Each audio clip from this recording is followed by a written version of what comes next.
öncesinde bir açıklama yapmış, bir şey oluyor. Yani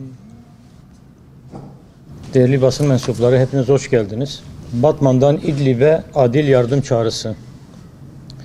Suriye'de 9 yıldır devam eden savaşın acı bilançosu artmaya devam ediyor. Katil Esed'in, Rusya'nın ve onlarla işbirliği içinde olan diğer ülkelerin işledikleri cinayetler ülkeyi kan gölüne çevirmiş vaziyette. Yüz binlerce sivil katliamlardan kurtulmak için Türkiye sınırına doğru kaçarak kötü hava şartlarına rağmen sığınabileceği çamur deryası içerisinde derme çatma bir çadır bulmak peşinde. 4 milyon insanın yaşadığı İdlib'de 2018 yılı Eylül ayında imzalanan mutabakata rağmen hala insanlar katlediliyor. Suriye İnsan Hakları Ağı'na göre mutabakattan bu yana İdlib gerginliği azaltma bölgelerinde rejim ve Rusya'nın saldırılarında 1300'den fazla sivil öldü. 2019 yılı içerisinde Türkiye sınırı yakınına göç edenlerin sayısı ise 1 milyonu aştı. Yalnızca geçen ay başından bu yana bölgede yerinden edilenlerin sayısı 367 bini geçti. Savaşın uzaması mazlum Suriye halkına yapılan yardımları da vurmuş durumda. Suriye'ye yardım denilince maalesef kanıksanmışlık psikolojisiyle birlikte artan milliyetçilik refleksleriyle artık memleketlerine geri dönsünler tepkisini en yakınımızdan bile duyar olduk. Peki soruyoruz, nereye dönsünler? Tepelerine yağan bombaların altına mı? Taş üstünde taş kalmayan İdlib'e mi?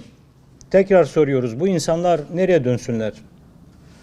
Son günlerde dayanılmaz görüntüleriyle karşılaştığımız sınır bölgelerine sığınan İdlib halkına bir nebze olsun elini uzatan yardım kuruluşlarına bizler de destek vermek ve Batman'ımızdan el birliğiyle gidecek yardımları katlamak istedik.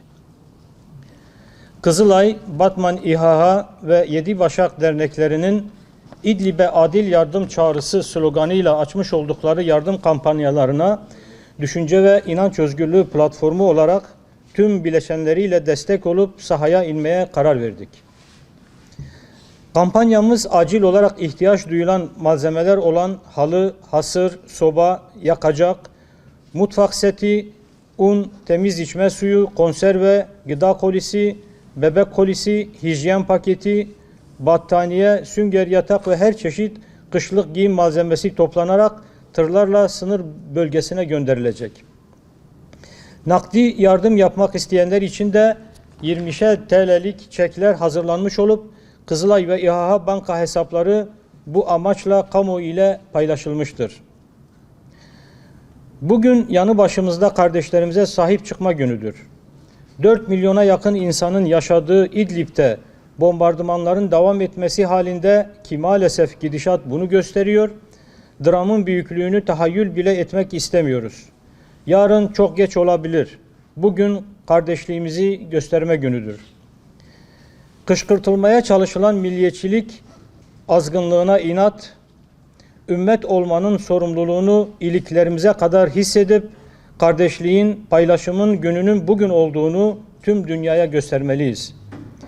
Katliamlarına aralıksız devam ederek mazlum Suriye halkını yalnızlaştırmak isteyenlere inat, kardeşlerimize kesintisiz yardımlarla zulmü boğacağımızı ispat etmeliyiz. Bir şekilde göndereceğiz yani. Bir hafta 10 gün içinde onun için başkanlarım belirli bir zaman konuşsa daha iyi. soralım. Yani bir hafta 10 günü aşmasın.